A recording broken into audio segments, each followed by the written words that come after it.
একটা সময় বাংলাদেশের সীমান্তে ছিল কেবল পাহারা দেওয়ার বন্দুক। আজ সেই দেশ হাতে পেতে যাচ্ছে এমন অস্ত্র যা এক লাফে পাল্টে দিতে পারে গোটা আঞ্চলিক শক্তির মানচিত্র। চীনের তৈরি SY-400 ব্যালিস্টিক মিসাইল সিস্টেম, যা বাংলাদেশের প্রতিরক্ষা ইতিহাসে হতে যাচ্ছে সম্ভাব্য এক যুগান্তকারী সংযোজন। ফোর্সেস গোল 2030-এর অংশ হিসেবে এই সিস্টেম যুক্ত হলে বাংলাদেশ পাবে এমন এক দূরপাল্লার প্রিসিশন স্ট্রাইক সক্ষমতা যা বাংলাদেশ বা ভারতের কাছেও এতদিন ছিল না। SY-400 দূরপাল্লার এক বজ্রাঘাত। চীনের ক্যাসিক নির্মিত এই মিসাইল এক কথায় ভয়ঙ্কর নিখুঁত। 6 মিটার লম্বা, ওজন প্রায় 1.3 টন, আর রেঞ্জ প্রায় 280 কিলোমিটার। একটি লঞ্চার থেকে একসঙ্গে 8টি মিসাইল ছোড়া যায়, যেগুলোর গতি ম্যাক 5.5, অর্থাৎ শব্দের গতির 5 গুণেরও বেশি। ভারতের উত্তর পূর্বের চিকেন নেক করিডোর আর মিয়ানমারের রাখাইন অঞ্চল, দুই দিকেই চলছে সামরিক শক্তি বাড়ানোর প্রতিযোগিতা। বিশেষ করে বাংলাদেশে সরকারের পরিবর্তনের পর দক্ষিণ এশিয়ার কূটনৈতিক ভারসাম্য নাটকীয়ভাবে বদলে গেছে।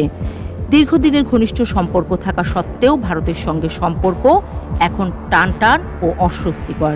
তিস্তা চুক্তি ঝুলে আছে, সীমান্তে বিএসএফের গুলিতে এখনও প্রাণ যায়, আর বাণিজ্যে একতরফা সুবিধা ভারতের পক্ষে।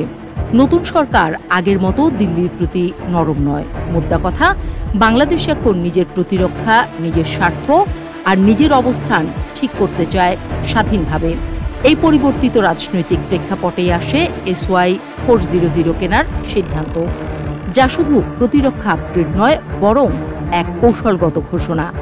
ঢাকা এখন আর আগের মতো নয়, কারণ এটি যদি ঢাকার হাতে আসে তবে চট্টগ্রাম থেকে রাখাইন কিংবা খুলনা থেকে শিলিগুড়ি করিডোর সব জায়গায় পড়বে এই রেঞ্জের ভেতর, আর এতেই রীতিমতো আতঙ্কে পড়ে গেছে দুই দেশ।